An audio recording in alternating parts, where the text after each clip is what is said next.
Nima uchun avval peshob yo'li, so'ngra orqa chiqaruv yo'li yuvilishi kerak?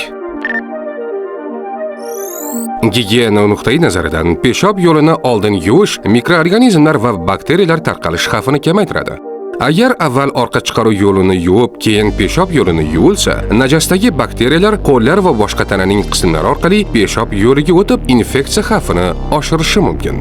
Bu esa katta yoshli insonlarda, o'smirlarda, hattoki chaqaloqlarda ham sistit, siydik tomchilab qolishi va boshqa siydik yo'llari kasalliklariga duchor bo'lishadi. Peshob yo'li bakteriyalar infeksiyalarga juda sezgir. Orqa chiqaruv yo'li najas bilan ifloslanganligi sababli bakteriyalar, ayniqsa Escherichia coli peshob yo'liga tushishi va siydik yo'llari infeksiyalarga olib kelishi mumkin. Shu sababdan avvalo peshob yo'lini tozalash, keyin esa orqa chiqaruv yo'lini yuvish sizni katta muammolardan saqlaydi. Bu oddiy tartib hayotingizni sog'lom, infeksiyalarsiz va tinch o'tkazishingizga yordam beradi. Salomatlik va strategik rivojlanish instituti ijtimoiy tarmoqlariga obuna bo'ling.